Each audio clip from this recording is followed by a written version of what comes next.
It looked like a beautiful palace or a very big hotel. But it wasn't made of stone. It was made of clouds. Immense, milky white clouds. When I reached the doors, they opened automatically. But perhaps they floated open. I can't say. I entered an enormous hall. It was so high and so wide that I felt dizzy. It seemed that I was standing on air. A bright light, like sunlight, but not sunlight, reflected from the walls of cloud. Or were they made of snow? Then, far away on the other side of the hall, I saw somebody behind a large reception desk. This is like a hotel, I thought, as I walked towards it. But what a hotel! It's beautiful. This must be heaven.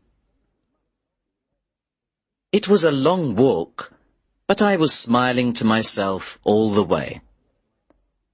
I felt very happy now. I thought, you tried to be a good person all your life. You always did your best to help people, to do good things, and to love your neighbor. You always knew that you would go to heaven. And now, here you are.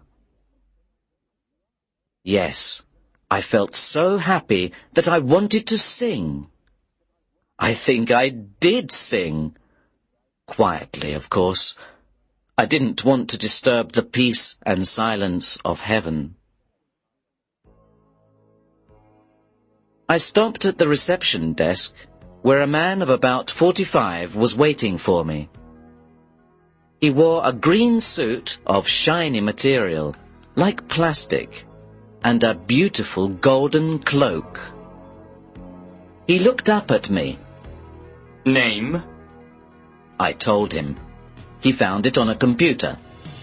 We need some details about you, he said. When were you born? I told him. When did you die? The exact time, please. Early this morning, I think.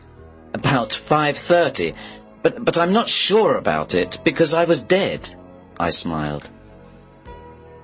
The receptionist looked at me coldly. He was English. Calm, polite. Occupation? I told him. Then he wanted details about my family and friends, my habits, my favorite food. In fact, everything about my life. It was like an interrogation. But I felt very relaxed and friendly. I wanted to have a chat. Wonderful place you've got here, I began. It's exactly as I imagined it. The man didn't even look at me. Imagined what, may I ask? Heaven, of course. I'm very happy to be here. There's only one bad thing. All my best friends will be in hell. And I laughed at this bad joke. This is not heaven, sir, the man said, very polite but cold. This is only reception. I was shocked. But it must be heaven. Why must it? Because, well, you've heard the details of my life. I mean, I've always been a good man, and if you're good, you'll go to heaven. But if you're... Everybody says that, sir, the man interrupted. I know you all think that on Earth, but we have a different logic here, for practical reasons. Think of the problems if good people always go to heaven and bad people always go to hell. There will be very few people in heaven and too many people in hell. There isn't enough room in hell. So we have a more practical system. Everybody must take his or her chance. Chance? What do you mean? I was beginning to feel a bit frightened. At that moment, the computer buzzed, and a piece of paper came out. Here's your reception form, sir. And this is your green card. Go through the doors behind me and walk along the road. You will see 2 large gates. In front of them are some slot machines. Insert your green card into the left-hand slot, and you will see 2 dice in the display window. Pull the handle, and when the dice stop, the machine will deliver a white card for any number from 1 to 6, and a black card for any number from 7 to 12. The white card opens the gate on the right, the black card opens the left. The left goes to hell, the right to heaven. I couldn't believe my ears, and I just stared at him. Then I became angry. "But that's not fair!" I shouted. It's as fair as we can make it, sir. "But it's just chance, luck, accident. It's a lottery." Yes, sir. But it's God's orders, and we can't change it. "God's orders!" I shouted, furious. "But it means that Jack the Ripper, for example, could be in heaven." Jack the Ripper. I've heard the name before. Let me see. The receptionist opened a large file. Yes, Jack the Ripper. He arrived about 100 Earth years ago. I don't remember very well, but I think he was quite pleased with our system. "I'm sure he was," I said angrily. "And I'm sure he went to heaven." Then I looked quickly at the clerk. "Well, did he?" I can't tell you that, sir. You see, we don't know. Nobody knows. It's God's secret. "God's secret?" I cried. "Oh, God, no! No! I'm not going to spend eternity with Jack the Ripper. It's not fair!" And I stamped my foot on the floor like an angry child. You must take your chance like everybody else, sir, the man said coldly. "But don't you understand? All my life I tried to be a good man." The man looked embarrassed. I'm sorry, but that is not relevant to the laws of the universe. "What laws? What do you mean?" If I remember well, there was a Mr. Albert Einstein who arrived about 40 years ago. He was a good man too, I believe, and like you, he was very upset by our system. He couldn't accept it. He said that he didn't believe that God plays dice. I told him that God certainly plays dice, and that it was the fundamental reality of the universe. Yes, Mr. Einstein was very unhappy about that, because he had helped to discover it, so he said. I didn't answer. I was too upset to speak. I took the form and the green card and walked quickly to the doors behind the reception desk. They floated open. There was a long road in front of me. In the distance, I could see 2 enormous gates, one white, one black. They were made of beautiful, heavy crystal glass that shone like jewelry. I walked along the road.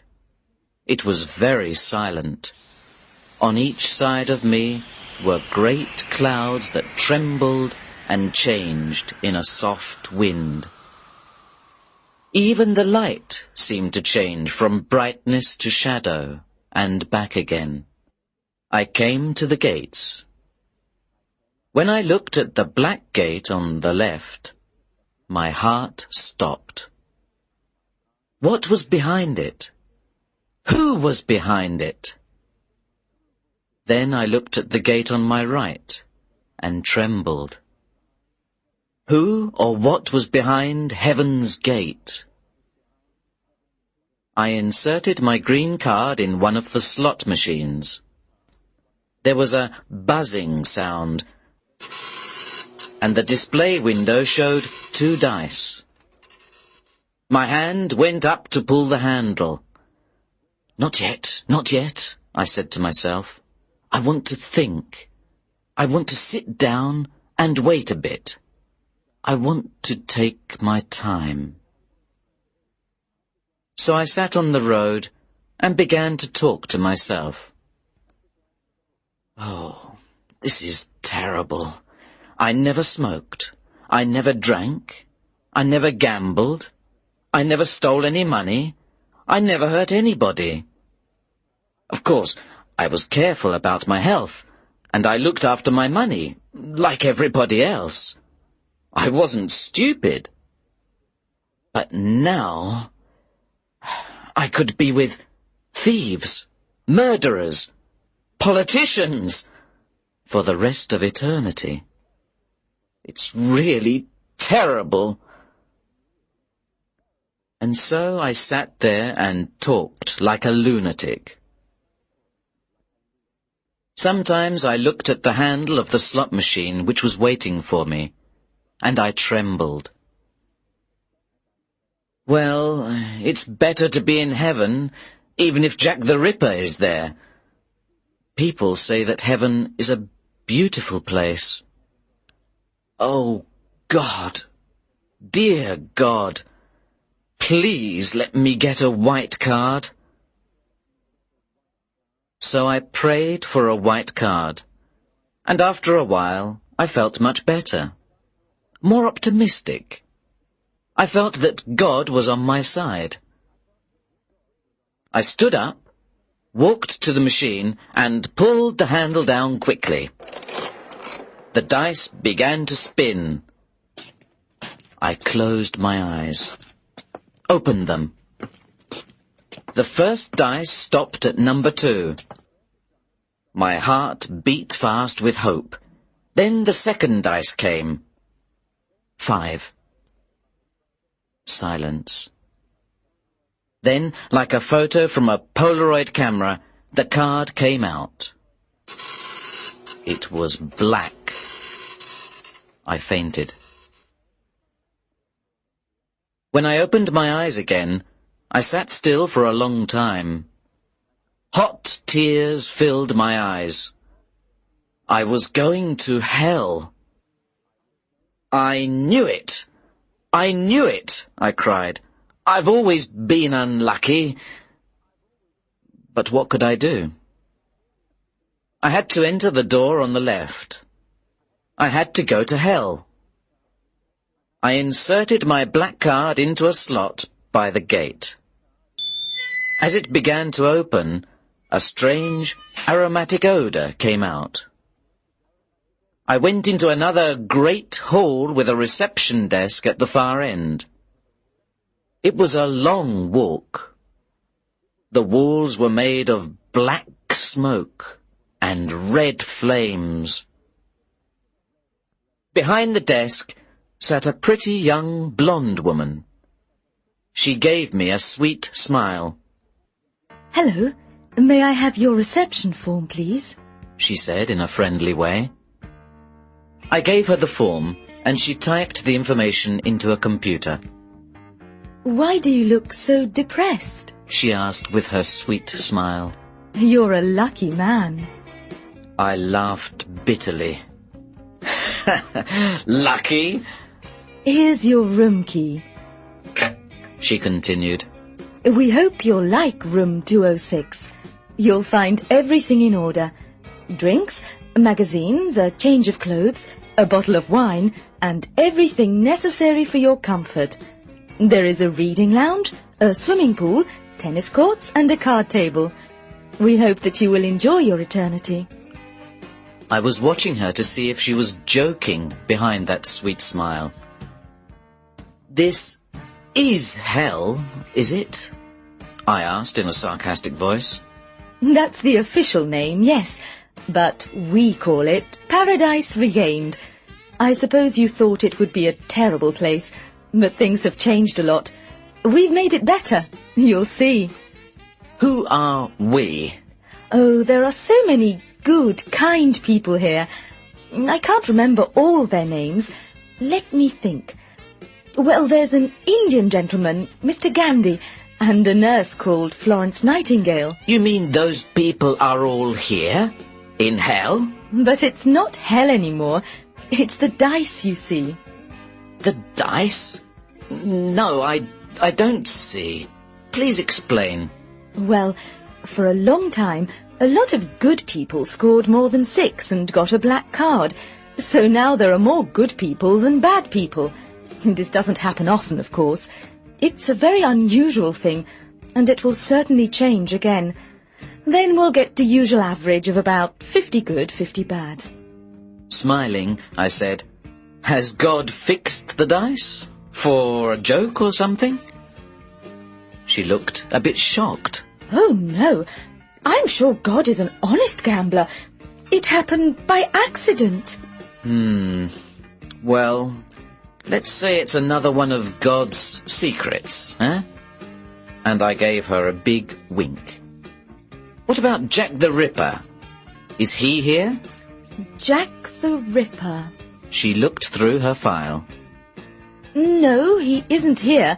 He must be on the other side, in heaven. I laughed and laughed. And are they having a bad time there?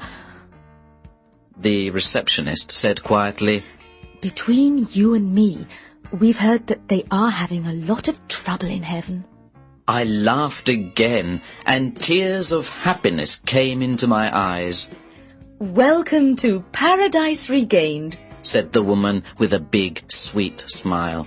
Have a nice eternity. Thank you. This place looks better than Earth. At that moment, an intercom buzzed, and the woman answered. Reception 3 speaking. Can I help you? As she listened, her expression changed. It became dark and anxious. Oh, I see. Thank you, Reception 1. She was silent. Anything wrong? I asked. Well, as you know, the situation on Earth is very turbulent at the moment, and a lot of new people have arrived. Reception 1 says a big crowd is already at the dice machine. Who are they? I had a bad feeling in my stomach. Reception 1 says it's a group of terrorists, child killers, mafiosi, football hooligans, drug barons. Stop! Please stop! I shouted. We can only hope that our luck continues, she said. Her sweet smile had gone. She was looking at the entrance with frightened eyes. I cried, Please, God, let them all go to heaven. I pray. I pray. I'm sorry, but praying won't help. It all depends on the dice. And that's God's secret, I said, laughing and crying at the same time. While we waited, the silence was long and terrible.